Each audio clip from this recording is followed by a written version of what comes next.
LA 통합교육부 측과 LA 교사노조가 주말에도 협상을 이끌어내지 못해서 결국 30년 만에 교사 총파업에 들어갔습니다.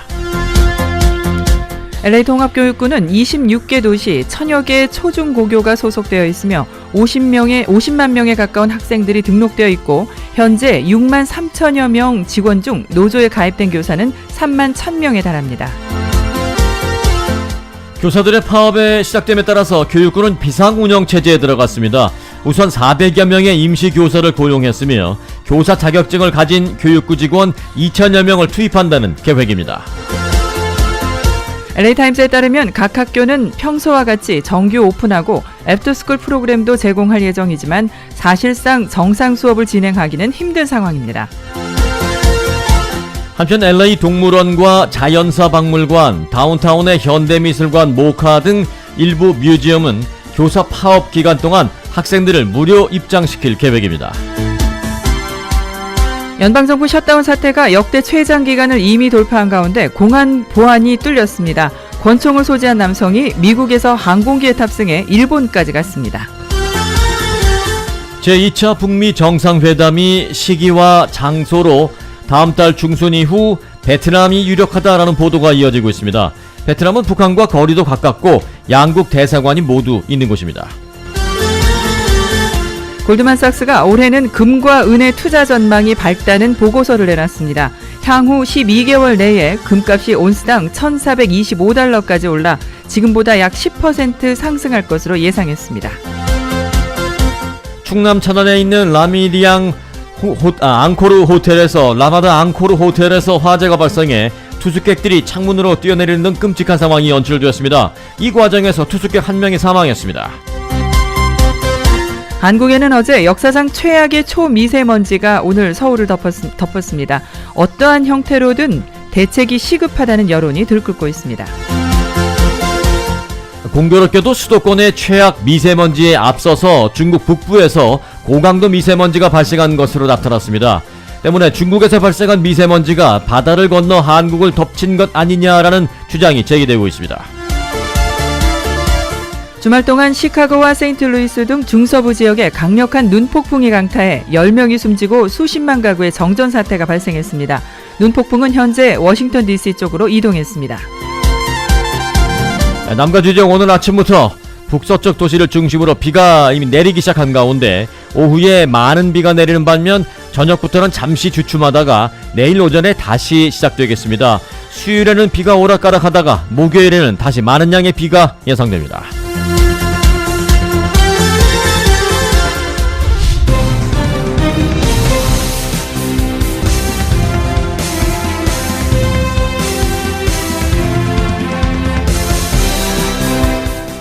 여러분 안녕하십니까, 송봉우입니다. 안녕하십니까, 승기선입니다. 2019년 1월 14일 월요일 위코리아 뉴스쇼입니다.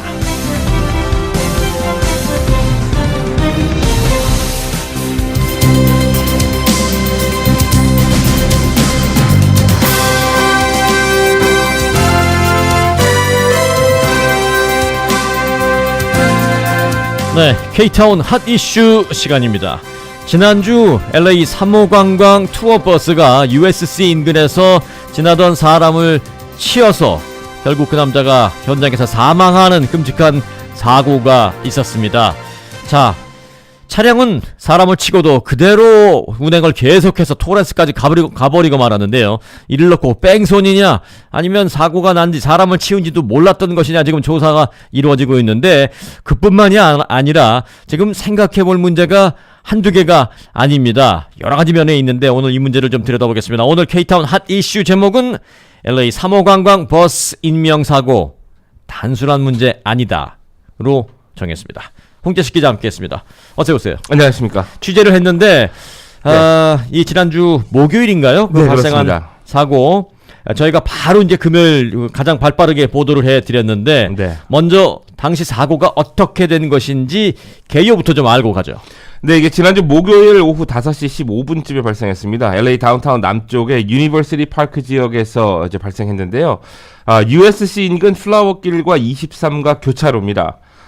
경찰에 따르면 이제 길을 건너던 남성이 3호관광 버스에 치였고 한 블락 또 주류 방송에서는 900피트까지 얘기가 나오고 있는데요. 버스 아래 깔린 채로 끌려가다가 버스에서 분리된 사고입니다. 결국 이제 소방 당국이 신고를 받고 출동했지만 해당 남성은 현장에서 사망했고요. 경찰은 당시 3호 관광버스가 110번 프리웨이를 향해 가던 중이었고 이 버스 뒤에 있던 여성 운전자가 사고를 목격하고 버스를 세우려고 했지만 이 버스는 멈추지 않고 사고 현장을 떠났다고 알려지고 있습니다. 따라서 해당 버스는 이제 사고 몇 시간 뒤에 가디나의 한 그 지역에서 발견됐고 경찰은 LAPD 시설로 견인해 조사를 진행 중입니다. 3호 관광버스는 70대 한인 오모 씨가 운전하고 있었고요. 3호 관광과 오모 씨 모두 경찰 조사에 현재 협조하고 있습니다. 이 피해 사망한 남성은 77살의 남성입니다. 77살이요? 네. 50명의 승객을 태우고 50명의 생명을 책임져야 하는 대형 버스 운전자의 나이가 77살이다. 우리가 네. 사실 뭐 에이지 디스크리미네이션을 해서는 안 됩니다만은 이거는 뭐 디스크리미네이션 여부를 떠나서 77살의 나이 드신 분이 50명이 타는 대형 버스를 운전한다는 데는 조금 위험해 보이는 측면도 사실은 있거든요. 네, 77살 피해 남성이고요. 그 운전하신 분도 역시 70대는 맞습니다. 정확한 나이는 나오지 않고 있습니다. 운전하신 분은 77살은 아니지만 70대. 네, 70대입니다. 네. 자, 그런데 일단 네. 사람을 치우고 네. 이 70대 한인 운전자 오모 씨, 뭐 마이크 오 씨라고 하는데 네. 그냥 계속 차를 가버렸어요. 그러니까 이게 사람을 쳤는지를 모른 것인지 네. 아니면 소위 말하는 뺑소니인지 경찰은 일단은 뭐 나는 몰랐다라는 것을 입증하기 전까지는 뺑소니로 분류해 놓을 수밖에 없는 거 아니에요. 네, 그렇습니다. 이 사고 차량과 운전자가 사고 현장에서 일단 벗어난 상태였기 때문에 네. 뺑소니 히트앤런으로 분류하고 있습니다. 네. 물론 여러 가지 가능성을 열어놓고 있고 또 회사 측의 얘기도 충분히 참작하고 있기 때문에 고의적이라는 건 아닐 수 있지만 일단 분류는 히트앤런으로 해놓고 있습니다. 당시 상황과 이 사고 인지 여부 등은 집중적으로 조사 중입니다. 근데 KTLA 보도를 보면은 네. 해당 버스에서 이제 피해자의 혈흔과 지문, 신체 조직이 발견됐다고 나오고 있고요. 경찰은 어떻게 피해자가 버스 아래에 깔릴 수 있었을까에 대해서 조사를 하고 있습니다. 지난 주말까지 경찰은 피해자가 기차를 타기 위해서 서둘러 가다가 발이 버스에 끼었을 것이라는 가능성을 제기했습니다. 경찰은 운전자에 대해서 3호 측의 말을 빌어서 뭐 오랜 기간 운전한 근무한 운전자라고 전제했습니다만 사고 당시 이 운전자 오모 씨는 2,000마일 정도 거리에 나흘 정도 이 투어를 마친 상태였습니다. 네. 그렇기 때문에 결국 이 fatigue라는 단어를 쓰는데요. 네. 이 피로감, 이 쌓여 있는 피로감이 이번 사고의 이 사고의 그 원인을 균형하는 팩터, 이 결정적인 키 역할을 할 것으로 내다보고 있습니다. 네. 70대 운전자 되신 분이 네. 2,000마일을 운전을 하고 와서 이제 돌아가는 길에 네. 저도 2,000마일 운전 물론 중간중간에 쉬고 이제 잠도 자고는 합니다만은 네. 여하튼 나흘 동안 이렇게 2,000마일 운전을 하고 이제 돌아가는 길이라면 저 같아도 집중력이 풀어지고 좀 피곤할 것 같은데 지금 이 상황을 이 사고를 미국 언론에서도 상당히 많이 보도하고 있죠. 네. KTLA 언급을 하셨는데 그 네. 부분 잠깐 들어볼까요? 네. Trying to figure out if we have a crime here or just an accident. Now, as you mentioned, we have a victim. We have a very large tour bus that's got his blood on it, but nothing yet to indicate that the bus driver knew he had struck someone. Detectives found the hit-and-run bus last night and had it towed from this storage lot in Gardena to an LAPD facility. This morning we did a forensics analysis. 네, TV에 이 버스가 나오는데 3호 관광이라고 크게 써 있네요. 네. Blood underneath the bus that indicates that we do have. 네, a 버스 bus 밑쪽에는 in custody. 혈흔이 피가 많이 Police say the 있었던 same 모양이네요. bus 많이 묻어 is 있는 seen 모양이네요. in this surveillance video, heading down Flower after striking a pedestrian near the metro station at 23rd Street. 여기가 23가 하고 플라워니까 USC 인근인가요? 네, Had a 그렇습니다. metro 네. card with him and may have been trying to get to the train platform. His palm print was found on the side of the bus. Maybe he's rushed, and maybe the pedestrian didn't time it right, where he's trying to get to the train and. 네, maybe 버스 he's 그 아래쪽 어디 영면 사이드에는 bus. 그 손바닥 자국도 있다라는 얘기도 나왔네요. 네. The victim was dragged more than 900 feet before being dislodged at Adams 와, Boulevard. 버스 밑에 껴서 900피트 이상 끌려갔다고 하네요. She saw someone underneath the bus holding on, clean, like if he was 네, 목격자의 얘기를 대신 전하고 있는데 이 그 피해자가 버스 밑에 끼어서 The 이 driver didn't 버스를 붙잡고 respond or 900m 이상 stop. But with no 끌려갔다는. damage to the bus's front end, he may not have been aware that someone had been run over. We do know that he's a very well-respected driver for his company. He's been there for a long time, and he had just came back from a 4-day trip.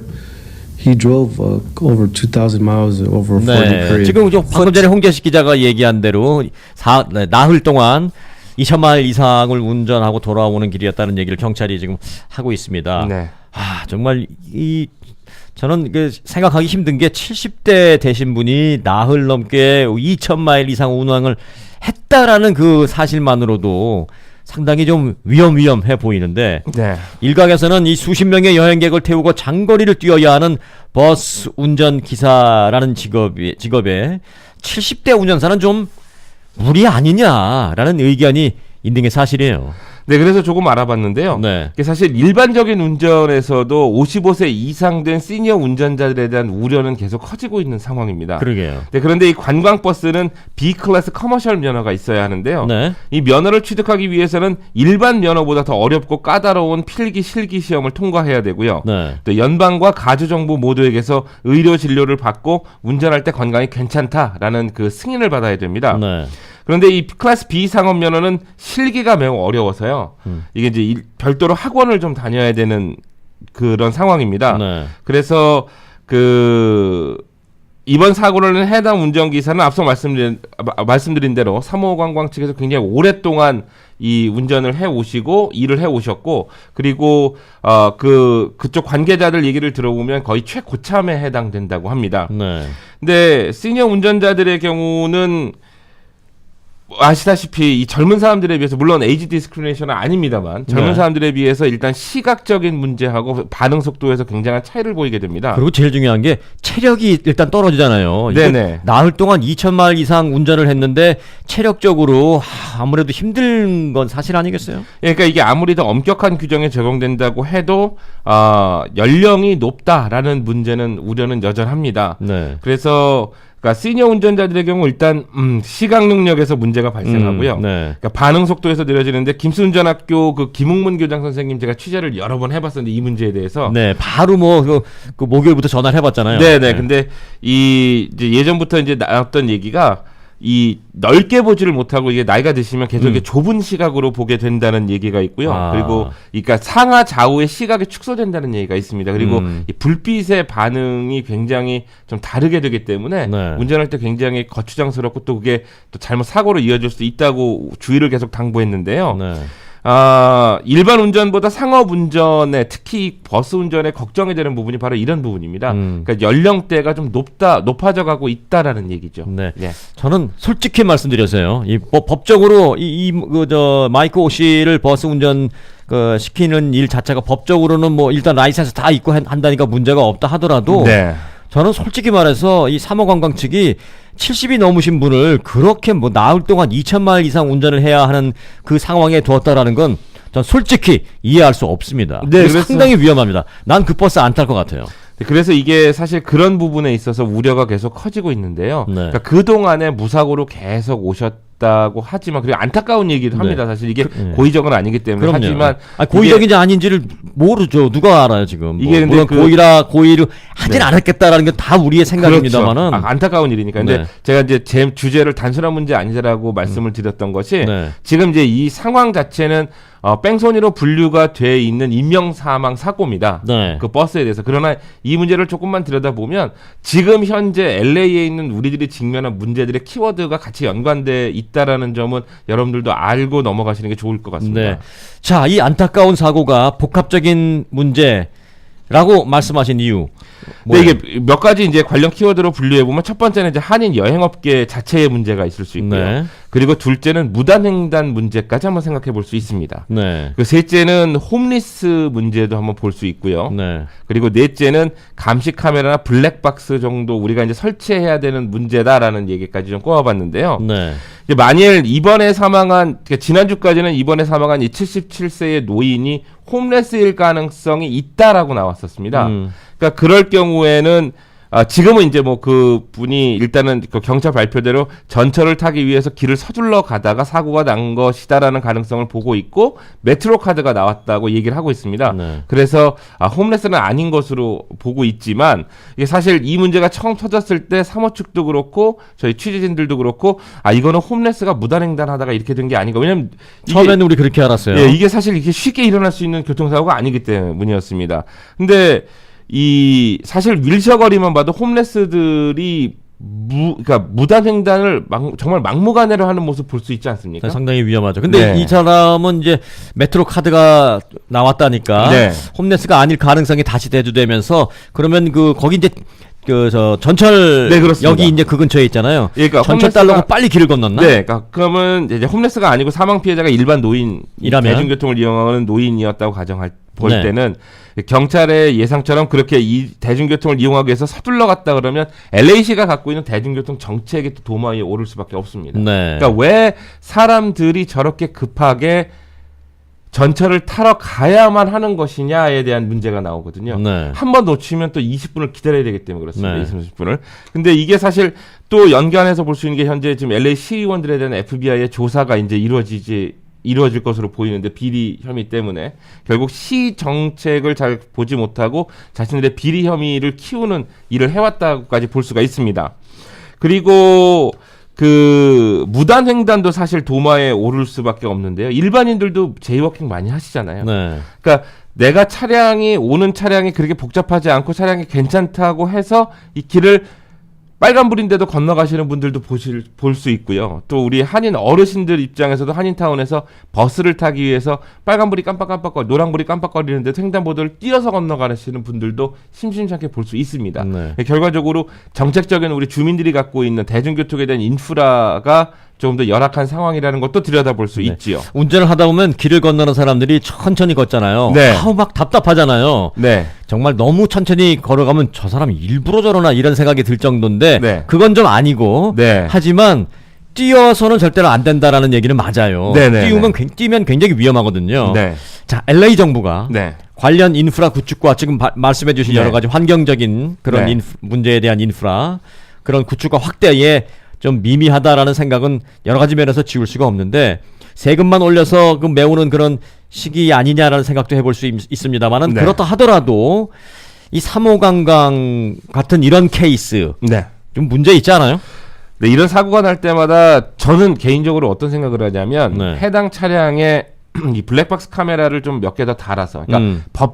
법이 요구하는 최저치가 아니라 이제 그걸 좀 넘어서 그렇게 저 블랙박스 카메라가 있었다 그러면 사고 원인 규명을 좀 더 빨리 할 수 있지 않을까 그리고 좀 더 안전한 사각지대가 없어서 좀 더 안전하게 할 수 있지 않을까라는 생각을 해보긴 합니다. 물론 아까도 말씀드렸지만 이 사무관광에 그 운전했던 오모 씨가 오랫동안 일해온 노장이었고 또 운전의 뭐 베테랑이라고 알려 있긴 합니다만 만일 여행사 측이 조금 더 좋은 연봉에 조금 더 젊은 운전사를 고용했다면 그래서 이 최고참 고령 운전사가 비교적 좀 가벼운 업무를 그러게요. 담당하고 가까운데 1박 2일, 2박 3일 정도 했으면 얼마나 좋을까. 네. 저는 놀랐어요. 4일, 그렇죠. 나흘 넘게 2,000마일 이상을 운행하고 돌아오는 길이었다. 와, 저는 깜짝 놀랐어요. 네, 그래서 조금 더 아쉬움이 좀 남긴 합니다. 네. 근데 그렇게 하려면 한인 여행업계가 투어 패키지에 대해서 충분한 요금을 부과를 해야 된다는 문제점이 좀 있습니다. 네. 그냥 수익성을 따져야 되니까요. 네. 근데 이 문제가 진짜 이게 같은 요금을 받고 그렇지 않는 것도 물론 있겠죠. 네네네. 이 3호 관광 케이스 때문에 다른 여행사까지 다 패키지로 우리가 싸잡아서 몰고 가서는 안 되니까. 네. 근데 이게 오래전부터 나온 얘기인데요. 네. 충분한 요금을 부과하고 무리하지 않는 그리고 좀 여유로운 여행 코스들로 이 방향을 잡고 계속 가서 그게 개발이 됐다고 한다면 운전사들의 피로감도 적었겠지라는 생각이 들긴 합니다. 근데 이게 굉장히 좀 오랫동안 요구돼 왔던 얘기인데요. 근데 한인 여행사를 이용하는 한인이나 한국인 여행객들도 같은 또는 더 좋은 여행 코스를 요구하면서 가격은 조금 더 싸게 원하는 성향이 짙습니다. 그러니까 계속 악순환이 좀 거듭되는 건데요. 구조적으로 진화할 수 없는 상황까지 온 것 같습니다. 그래서 이 여행업계를 취재할 때마다 사실 2박 3일 어느 그랜드 캐년, 라스베가스 이런 코스 299 막 이런 거 있잖아요. 네네네. 그게 10년 전에도 299였어요. 네, 그래서 저도 취재할 때마다 관계자들한테 이 문제를 묻거든요. 네. 근데 3호 관광뿐 아니라 이 모든 한인 여행업계가 공통적인 게 가격을 올리면 고객이 크게 줄어든다는 우려를 앞세우곤 있습니다. 네. 네. 자, 뭐 이 여행사 가격까지 얘기가 나오는데 이제 조금 너무 멀리 가지 말고요. 네. 자, 이제 지금 여러 가지 문제점을 지적해 주셨는데 사실은 따지고 보면 그 하나하나가 다 이 케이타운 핫 이슈에서 별도로 다뤄야 할 사안들이에요. 네, 사실 그렇습니다. 예. 그렇긴 합니다. 근데 안타깝네요. 이게 사실 이번 임명사고는 굉장히 안타까운 사고입니다. 근데 네. 뭐 그나마 이제 그 여행객들이 버스에 타고 있지 않은 상황이었기 때문에 돌아가는 길이었기 때문에라고 좀 한인 피해자는 없다라고 조금 불행 중 다행이라는 표현을 쓰긴 해보겠지만 그래도 이게 굉장히 지금부터 신경을 써야 되는 문제고 굉장히 안타까운 일입니다. 3호 관광도 뭐 최대한 이제 경찰 조사에 협조하고 있고 관련 보험이나 또 법무팀들이 움직이면서 계속 처리해야 될 일이 많을 것 같습니다만 지금 말씀드린 이게 여행업계의 구조적인 문제의 개선이라던가 또 업무 불량에 대한 재고 또 사고에 대비한 좀 더 조밀한 예방책 등을 내놔야 된다라는 것은 그 요구는 반드시 있어야 됩니다. 그러니까 교통 인명사고다 또 고의적이 아니라라는 입장은 이해는 됩니다만 뭐 어디에 광고 낸다고 어드밴티지를 주장해서 당신네 3호 관광 이름을 빼고 보도가 나가는 그런 지금 그렇게 그런 언론사 있어요. 예. 그렇게 대응할 필요는 아니라는 거죠. 네. 근데 여기서 진짜로 책임감 있는 대응과 후속 예방 조치가 정말로 합당하게 나오는 걸 좀 기대해 보겠습니다. 네, 옳은 지적입니다. 네. 자, 여하튼 뭐 법적인 문제는 지금 경찰이 조사하고 추후 진행되겠습니다만은 3호 관광 측이 2,000마일을 넘는 그 운행 거리를 70대가 넘으신 운전자를 통해서 했다. 그로 인해서 이런 사고가 발생했다라는 면은 도의적인 측면에선 이건 피해갈 수 없다라는 생각입니다. 도의적인 네. 측면에서는 분명히 문제가 있을 수밖에 없다라는 생각을 하게 되는데 지금 생각해 보니까 70대 넘으신 분들 들으신다고 기분 나빠하지 마십시오. 왜냐면 저도 솔직히 말해서 50대인 저도 2,000마일 이상을 운전하고 돌아온다면 나도 막 피곤하고 졸릴 것 같아요. 네. 그러니 뭐 70대 넘으신 분들은 당연할 터인데 그게 50명의 생명을 책임지는 대형 버스 운전기사의 기사가 그런 상황이었다라면은 전 이해하기 상당히 힘듭니다. 이 부분 반드시 좀 어떤 면에서라도 개선이 좀 있어야 되겠다라는 생각을 지울 수 없는 사안입니다. 네. 홍재식 기자 수고 많으십니다. 고맙습니다.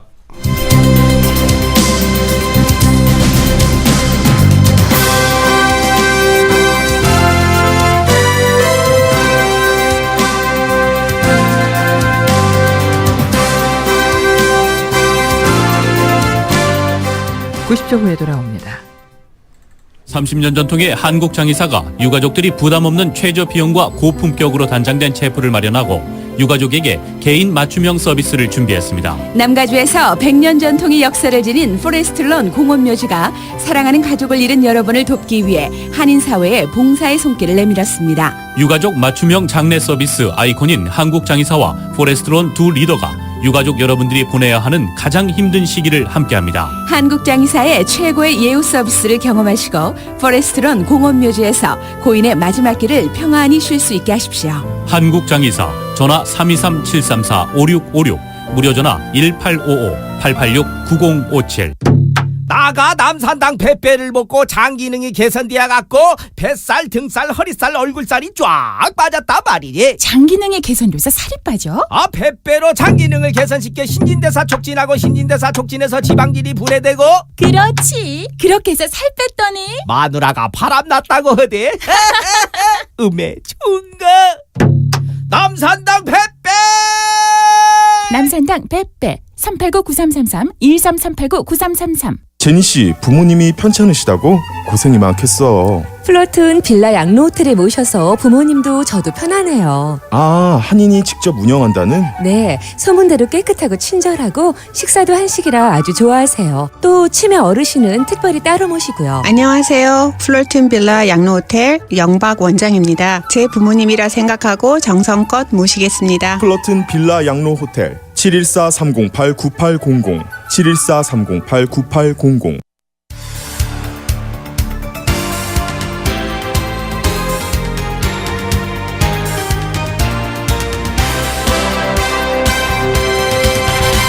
(2019년 1월 14일) 월요일 위코리아 뉴스쇼 함께하고 계십니다.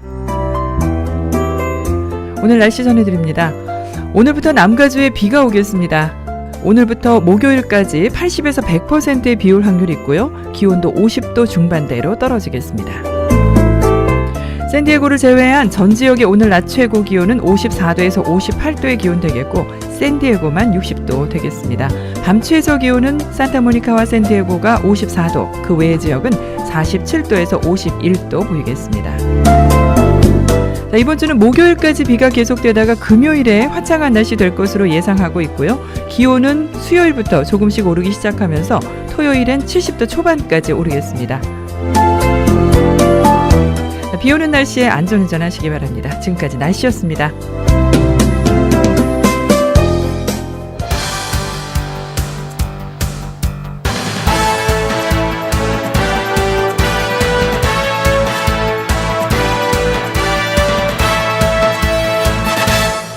네, 윈윈 시츄에이션이라는 것도 있습니다만은 루즈 앤 루즈 시츄에이션도 있습니다. 안토니오 비알라이고사 전 LA 시장이 오늘부터 시작된 LA 교육국 소속 이 교사 노조들의 파업과 관련해서 교사 노조는 물론 교육국까지 모두 lose and lose situation이라고 강하게 비난했습니다. Mayor Antonio Villaraigosa told us last night that he thinks the strike is a lose-lose situation. I just think it's wrong. Both parties need to come together, go to Sacramento. That's where the money is. It's not at LA Unified. They made a generous offer, some believe beyond what they can afford, and the parties need to come together. 네, 양쪽 팀은 양쪽 사안은 모두 함께 앉아서 협상을 해서 사안을 도출해내는 합의를 도출해내는 일을 해야지 이런 식으로 파업을 해서는 교사 노조와 교육국 모두 lose situation이다라고 강하게 비난했습니다. LA 통합교육국 측과 LA 교사노조가 주말에도 협상을 이끌어내지 못해서 결국 30년 만에 교사 총파업에 들어갔습니다. LA 교육구 전국에서 두 번째 큰 교육구인데요. 26개 도시에 총 1000여 개 초중고교가 소속돼 있습니다. LA 교육구 측은 지난 주말 마지막 협상 카드로 학급수를 줄이는데 1억 3천만 달러 예산을 편성해서 교사들을 지원하겠다라고 밝혔습니다만은 교사 노조 측은 LA 교육구가 제시한 예산으로는 학급수의 감소가 이루어질 수 없다라면서 결국 합의를 거부함에 따라 오늘부터 총 파업이 시작됐습니다. 웰스파고 은행이 제공하는 25,000달러 다운페이먼트 무상지원 프로그램 신청 마감이 다가왔습니다. 주택구입 지원 비영리단체인 샬롬센터는 웰스파고 은행이 LA 카운티 내 주택구입자를 대상으로 제공하는 다운페이먼트 무상지원 프로그램 혜택을 받기 위해서는 15일까지, 내일입니다. 15일까지 해당 웹사이트 www.wellsfargo.com/lift를 통해 신청해야 한다면서 내일까지 신청자에 한해 2월 1일과 2일 컨벤션 센터에서 신청 서류 심사가 진행된다고 전했습니다. 따라서 혜택을 받으려면 신청을 서둘러 줄 것을 당부했습니다. 샬롬센터 측은 또 이 그랜트 프로그램을 통해 351명 정도가 도움을 받을 수 있고 그랜트 승인 후에 60일 이내에 주택을 구입해야 하는 시간적 제약이 있기 때문에 정확한 정보를 갖고 대처해야 도움을 받을 수 있다고 강조했습니다. 웰스파고 은행이 제공하는 그랜트는 구입한 주택에 5년 동안 거주하면 갚지 않아도 되는 돈입니다. 하지만 렌트가 아닌 반드시 본인이 거주할 목적이어야 합니다. 타이틀 변경이나 재융자 또는 집을 5년 이내에 매각하면 일정 금액은 다시 돌려줘야 하는 규정이 있습니다. 소득 기준은 4인 이하 가족은 96,900달러 미만이고 5인은 104,700달러, 6인 112,450달러 미만입니다. 8시간의 연방도시개발국 승인 교육을 받아야 하고 상담도 받아서 미리 서류 검토를 받고 준비하는 것이 도움이 될 것이라고 이 소장은 강조했습니다. 한편 이 프로그램과 관련한 설명회는 오는 26일 토요일 오전 10시부터 12시까지 오렌지 카운티 한인회 건물에서 열립니다. 연방정부 셧다운 사태가 역대 최장 기록을 갈아치웠습니다. 이런 가운데 최대 관심사는 트럼프 대통령이 국가 비상사태를 선포할지 여부입니다. 지난 1976년에 제정된 국가 비상사태법에 따라서 미국의 대통령은 국가적 위기라고 판단될 경우 비상사태를 선포하고 행정 권한을 확대할 수 있습니다. 트럼프 대통령이 국가 비상사태를 선포하면 의회 승인 절차 없이 자신의 대통령 행정 권한만으로도 멕시코 장벽 건설 예산을 마련할 수 있다는 뜻입니다. 그러나 공화당 내에서도 의회에 대한 권한 침해라는 반발이 나오고 있습니다. 멕시코 장벽 건설을 둘러싼 논란이 국가 비상사태 사유에 해당되는지를 놓고 법리 공방도 빚어지고 있습니다. CBS 방송이 미국의 성인 1,500여 명을 대상으로 온라인 설문조사를 실시한 결과 응답자의 67%는 국가 비상사태 선포에 반대하는 것으로 나타났습니다. 찬성 의견은 33%였습니다. 트럼프 대통령은 지금 당장 국가 비상사태를 선포하려는 것은 아니다 라면서 한 발 뺐습니다. 하지만 그가 이 국가 비상사태 선포 카드를 꺼내들 가능성을 배제할 수는 없습니다. 한편 이 셧다운의 장기화가 2차 북미 정상회담 개최에 영향을 줄 수도 있다는 우려가 나오고 있습니다. 이 비핵화 협상의 주무부처인 국무부에서는 셧다운의 여파로 필수 인력을 제외한 직원들이 무급 휴가를 간 것으로 알려졌습니다. 2차 북미 정상회담 준비에 한 달 이상의 시간이 소요되고 많은 인력이 필요하다라는 점을 감안하면 2월 말 3월 초 소위 2말 3초 개최의 시나리오에 차질이 나올 수도 있다라는 것입니다. 또 트럼프 대통령이 셧다운 해결에 집중하느라 2차 회담 준비를 소홀히 할 수 있다라는 분석도 있습니다. 하지만 워싱턴의 외교 소식통들은 트럼프 대통령이 적극적이기 때문에 셧다운 사태가 2차 북미 정상회담 개최에 별다른 영향을 미치지는 않을 것이다 라면서 개최가 확정되고 인력을 집중 투입하면 큰 문제는 없을 것이다 라는 분석도 하고 있습니다. 연방정부 셧다운 중에도 출근하는 필수 인력들이 북한 비핵화 협상을 챙길 수 있기 때문이다 라는 분석입니다. 트럼프 대통령이 새로운 전문직 취업비자 H-1B 정책을 예고하고 나서 올해부터 H-1B 취득 기회는 더욱 어려워질 것이라는 전망입니다. 지난 11일 트럼프 대통령은 H-1B를 받아 미국에서 일하고 있는 외국인들이 미국에서 시민권을 받을 수 있는 방안을 포함해 체류 자격을 보장받을 수 있도록 하는 대책이 곧 나올 것이라고 밝혔습니다. 이날 트위터를 통해 트럼프 대통령은 미국에 있는 H-1B 소지자들에게 시민권 획득에 이르는 잠재적 경로를 포함해 미국 체류에 있어 절차의 간결함과 확실성 두 가지를 모두 가져다줄 변화가 곧 있을 것이라고 밝혔습니다. 아울러 우리는 재능 있고 고도로 숙련된 사람들이 미국에서 직업 선택을 추구할 수 있도록 장려하고자 한다고 전했습니다. 이에 대해 CBS 뉴스는 트럼프 대통령의 트위터 내용에 구체적으로 무엇을 어떻게 하겠다는 것인지는 아직 알 수 없다면서 지금까지 트럼프 대통령이 취해온 폐쇄적인 이민 정책에 변화가 있을 수 있다는 점을 시사한 것일 수 있다고 전했습니다. 그러나 트럼프 행정부는 앞서 지난해 12월 미국 대학 석사 학위자에게 전문직 취업비자 H-1B 취득 기회를 우선적으로 부여하는 새로운 H-1B 선정 시스템을 내년부터 도입하기로 했다고 밝힌 바 있어서 트럼프 행정부가 발표하게 될 새 H-1B 정책의 골자는 고학력 우선 원칙이 될 가능성이 큰 것으로 보입니다.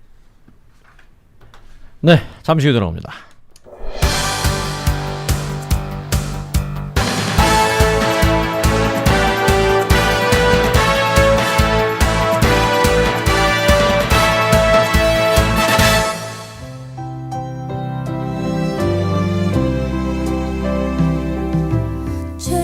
자동차 사업체보험 전문 윌서 제이팍 종합보험의 제이박입니다.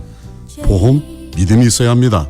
미주동포 사회에 신뢰와 정직으로 쌓은 30여 년 윌서 제이팍 종합보험의 동행은 계속됩니다.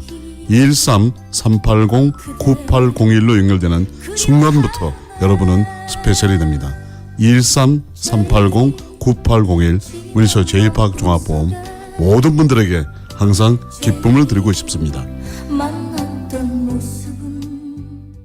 허리와 무릎 통증으로 고생하시는 어머니, 매일매일 진통제로 사시는 할머니, 더 이상 고생하지 마세요. 홍아페로라가 있습니다. 뼈가 부러진 사슴이 뜯어먹고 다시 뛰었다는 신비의 약초 홍아페로라는 뼈와 인대에 영양을 주어 단 열흘만 복용해도 굳어진 허리와 무릎을 부드럽게 해줍니다. 부드러운 효과 홍아페로라와 2배 더 강한 효과 홍아페로라 플러스의 효과를 직접 체험하세요. 쥐쉬 내추럴. LA 메디칼 센터에 위치한 영선 한의원은 3대째 내려오는 순수 생약의 한방 비법으로 치질, 탈모, 갑상선, 요실금, 다이어트, 그리고 통증 질환 및 내과 질환을 근본 문제를 개선시킵니다. 또한 성인병과 온몸의 통증에서 벗어나 건강한 몸을 경험하실 수 있습니다. 유과와 아두모어 LA 메디칼 빌딩에 있는 영선 한의원 213-380-7800입니다.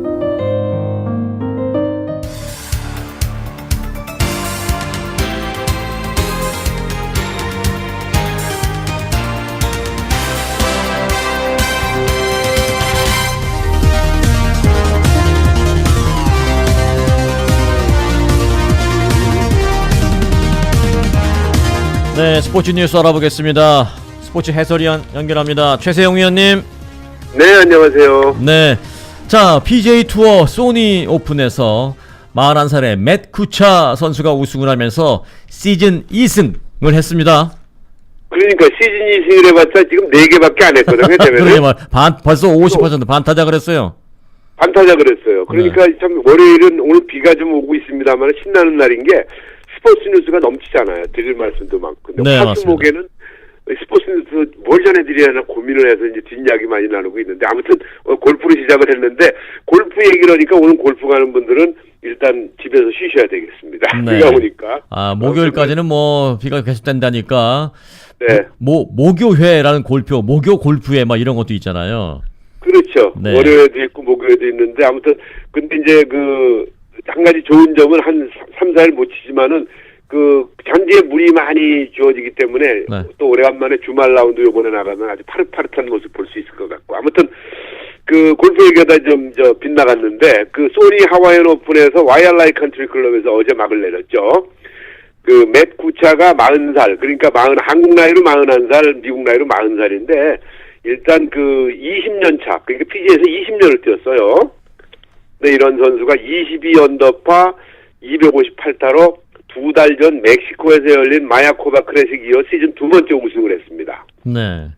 그래서 브록의 나이는 숫자에 불과하다는 얘기처럼 멋진 승리를 기록했다 해서 아주 얘기들이 많고 있는데 일단 시즌 2승을 챙기면서 상금도 130만 달러 가까이 챙겼고 페덱스컵 랭킹도 9위에서 2위로 껑충 뛰었어요. 그래서 골프라는 것이 역시 나이가 좀 많아도 충분히 우승할 수 있구나 하는 걸 보여줬고 최경규 선수 40대 후반, 타이거 우즈도 40대 초반이지만은 아무튼 나이가 좀 지긋한 브록의 나이의 선수들의 활약을 좀 기대를 해봐야 될 것 같아요. 네. 네. 한국 선수들은 어땠어요? 강동훈이 제일 나았는데 4라운드 합계 14언더파로 266타, 공동 10위. 그리고 그 밖에 살펴보니까 신인왕을 바라보는 임성재 선수가 12언더파로 공동 16위. 또 다시 나이 얘기해서 안 됐습니다만 47살의 양용훈이 공동 33위로 경기를 끝냈습니다. 세 선수만 지금 나와 있습니다. 네. 네. 자, 소니 오픈 결과를 해주셨는데 골프 얘기 나온 김에 최호성 선수 낚시꾼 스윙, 참 우리가 일반적으로 일반 아마추어 골퍼라 하더라도 그런 폼으로 스윙을 하면 막 웃을 턴인데 낚시꾼이 이 낚싯대에서 이게 줄을 확 던지는 듯한 뭐라고 표현도 못 하겠어요. 이 정말 우스운 모양의 그런 폼으로 스윙을 하는 최호성 선수가 아니 PGA 투어 초청을 받았다고요? 그러니까요. 지금 그래서 미국에 계신 분들이 이제 골프 채널이나 중계 방송을 통해서 드디어 볼 수가 있게 생겼는데 최호성이 2월 7일부터 샌프란시스코 페블비치 지역에서 열리는 AT&T 페블비치 프로암의 초청 선수 자격으로 PGA 투어에 데뷔를 해요. 와. 그래서 대회 조직위원장이 최호성은 좀 데리고 와야 되겠다. 그렇게 지금 결정을 했고 온다고 지금 기사가 떴네요. 그래서 관심이 가는데 이 선수는 이번 대회가 사실 페블비치 링크스, 스파이그라스, 그 다음에 몬트레이 페닌슐라 컨트리 클럽 세 곳에서 3라운드까지 돌아가면서 한 번씩 치잖아요. 네. 그래서 이제 초청된 유명 인사, 뭐 가수라든가 영화 배우 등등들과 웃고 즐기면서 라운드를 조금은 어떻게 보면은 약간은 이벤트성도 있는 대회인데 아무튼 이렇게 해서 컷 통과한 선수들이 마지막 날 여러분들이 잘 아는 페블비치 링크스 코스에서 이제 최종전을 갖는 그런 대회인데 여기에 최호성 선수를 불렀어요. 그래서 이러한 그런 이벤트성 대회에 어울리는 선수다 해서 불러놨는데 그것이 중요한 게 아니고요. 재밌는 것이 미국의 골프 레슨 하시는 그 프로들이 또 최호성 선수를 피닉스 오픈에도 좀 초청해달라고 지금 청원을 했어요. 피닉스 오픈은 뭐 사람들이 막 떠들고 막 그러는 그런 대회 유명하잖아요. 네. 그래서 최호성 선수가 이런 대회에 어울리지 않을까 해서 청원을 했는데 1,000명 정도가 이제 찬성을 할 것이라고 생각을 했는데 5,000명 이상이 찬성을 했다고 그래요. 그래서 최호성 선수가 특이한 그 낚시꾼 스윙으로 미국 PGA 투어 무대에 데뷔를 하게 됐다 하는 말씀을 드리고 싶네요. 네. 방송 들으시는 네. 분들은 꼭 한번 시간 날 때 유튜브에 들어가서 최호성 선수 한번 검색해서 스윙폼 한번 보셨으면 좋겠어요. 그 최호성 선수의 스윙폼을 봐야만 우리가 얘기가 돼요. 안 보면 얘기가 안 돼요. 맞아요. 보면 참 특이하긴 하더라고요. 근데 정말 저러면서 그러나 이제 가장 중요한 거는 끝나고 나서의 동작 이런 거는 좀 그렇다 치고 임팩트 순간만큼은 정확하게 공을 보고 있다는 거 그게 중요하죠. 네.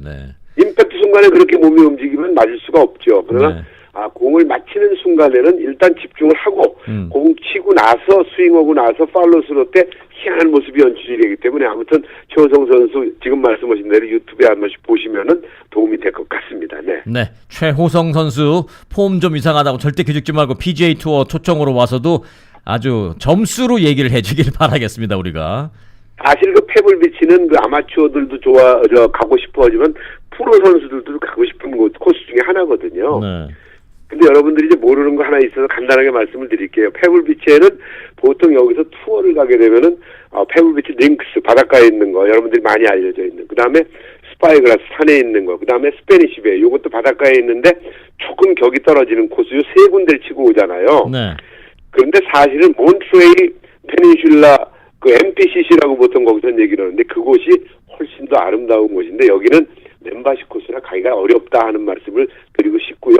페블비치 그러면 모든 것이 바다에 있는 건 아니고 그 링크스 코스만 바닷가에 있다. 그다음 몬트레이 페닌슐라는 바로 멤버시 코스고 스페니시 베이 코스는 바닷가에 있지만 격이 좀 떨어진다 이렇게 알고 계시면 좋을 것 같아서 간단하게 말씀을 드렸습니다. 고맙습니다. 페블비치 골프 치러 간다고 했는데 가니까 뭐야 이거 바다도 안 보이고 하시면 안 됩니다. 맞아요. 거기에 있는 그런데 링크스 사실은 그 유명한 아놀드 파마가 당신은 이제 죽기 전에 한 번 라운딩 기회가 있다면 어디 치겠어 했더니 스파이그라스를 찍었다고 그래요. 네, 왜 그럴까요?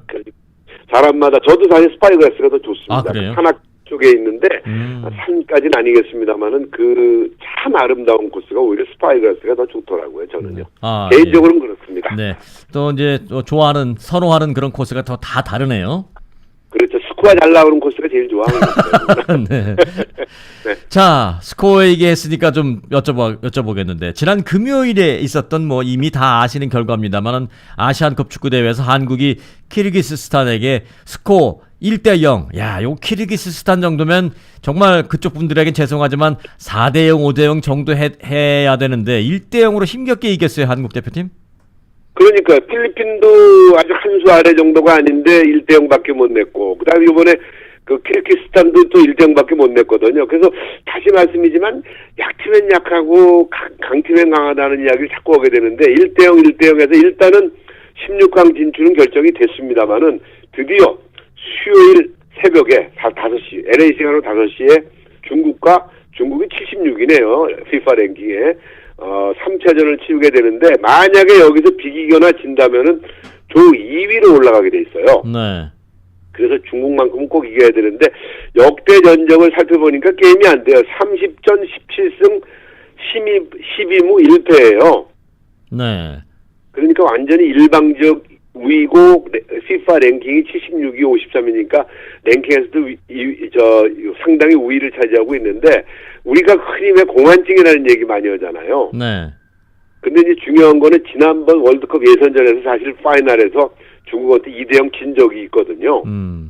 그래서 중국 언론에서는 공환증이 뭐냐 우리 그런 거 몰라라고 하고 있고 또 그 2승을 가지고 골을 3대0 키르기스탄한테 3대0으로 이겼어요 중국이. 네. 그래서 화이팅이 좋고 상승세를 타고 있어서 한국도 쉽게 그렇게 무시할 팀은 절대로 아니라는 이야기를 드리고 싶네요. 네.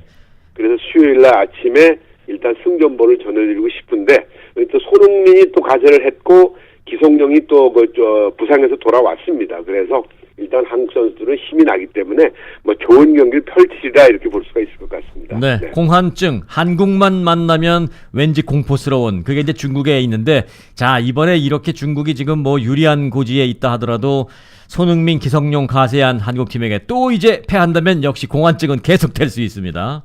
맞습니다. 네. 간단하게 풋볼 소식이 좀 궁금한데 LA 램스 슈퍼볼에 한 발짝 다가서고 있네요.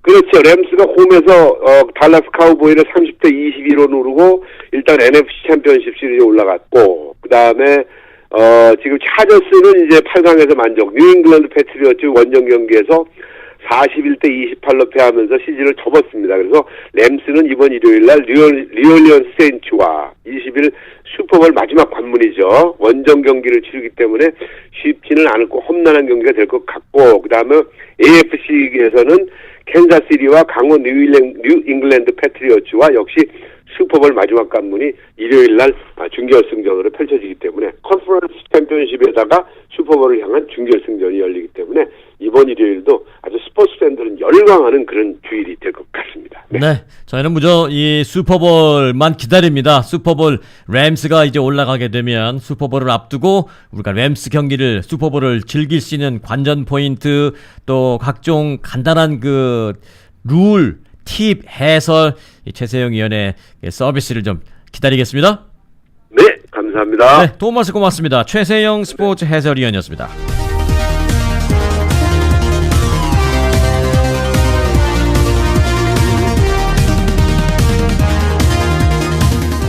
総司会名をこうしてなぜ未だに龍安宅のままなのです。申し訳ございません。そんなことだから理事長の息子が朝鮮語学会の対応など知っているのではないですか。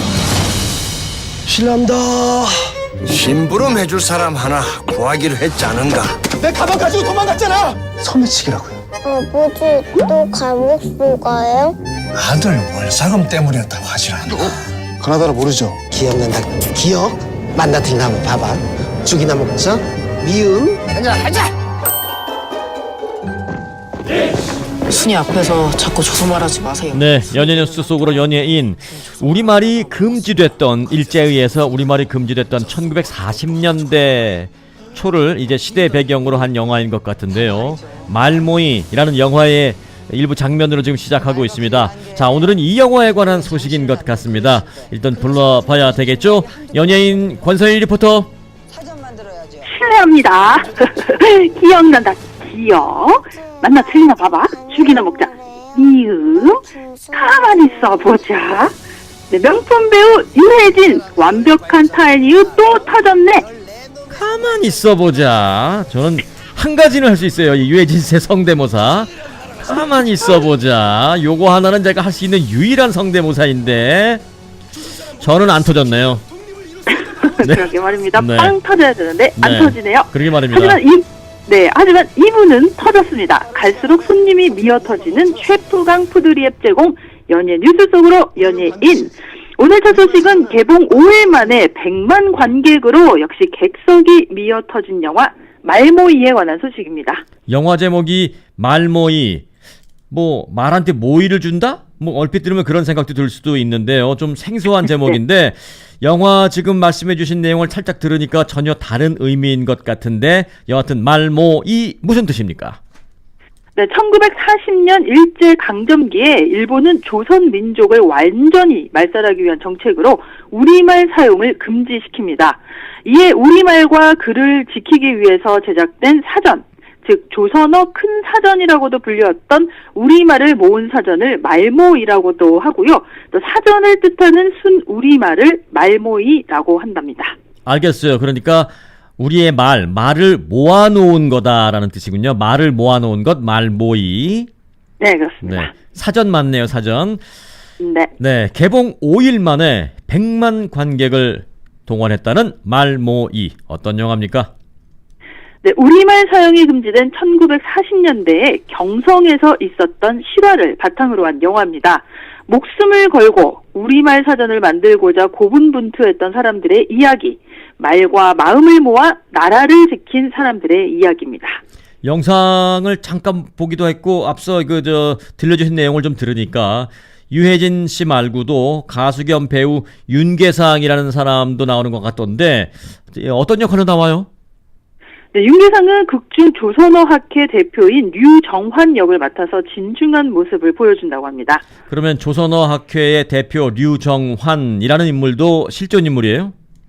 네, 그렇습니다. 사실 이 류정환의 실제 모델은 1931년 이 조선어학회를 출범시킨 이금로 선생입니다.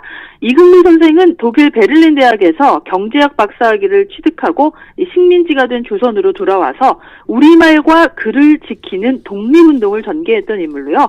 1929년 우리말 사전을 편찬하고자 조선어학회를 결성하고 책임자로 활동했던 실존 인물입니다. 네, 영상에도 나온 대사인 것으로 알고 있는데 말과 글이라는 건 민족의 정신을 담는 그릇이다.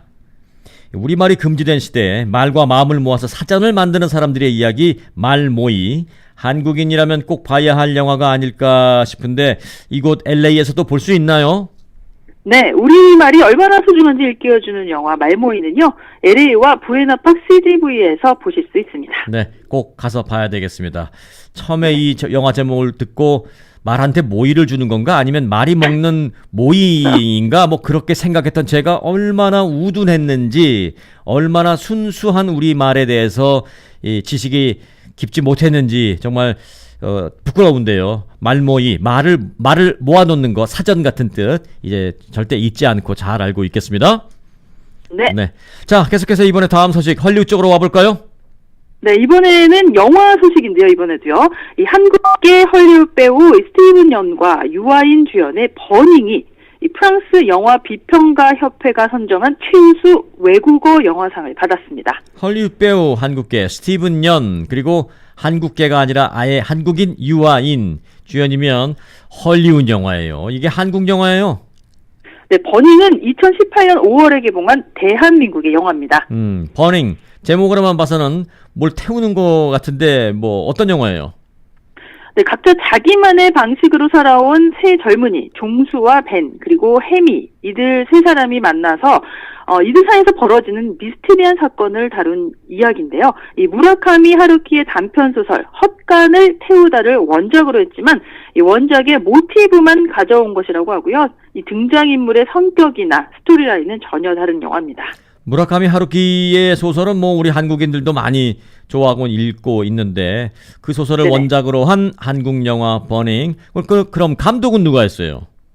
네, 초록물고기와 박하사탕, 오아시스, 미량, 시 등 많은 좋은 작품들로 세계 각국 영화제에서 상을 휩쓴 이창동 감독이 메가폰을 잡았고요. 버닝 역시 국내는 물론 해외까지 각종 영화제에서 무려 20개가 넘는 상을 휩쓸었습니다. 와, 프랑스 영화 비평가 협회가 선정한 최우수 외국어 영화상 외에 또 어떤 상을 받았나요? 네, 지난 5월에 열린 제71회 칸 영화제 경쟁 부분에 초청돼서 호평을 받기도 했고요. 또 LA 영화 비평가 협회와 토론토 영화 비평가 협회 등으로부터 외국어 영화상을 받았습니다. 특히 한국 영화 최초로 아카데미 외국어 영화상 후보에도 올라 있습니다. 대단하네요. 다음 달이죠. 이제 2월 24일에 열리는 아카데미 시상식에서 외국어 영화상 수상작, 최종 수상작 버닝이라고 호명되기를 기대해보면서 소식 오늘 잘 들었습니다. 네, 걸스데이가 부른 인스펙트, 바로 기대를 한다는 뜻이죠. 기대해 띄워드리면서 지금까지 저는 권선이었습니다. 고맙습니다.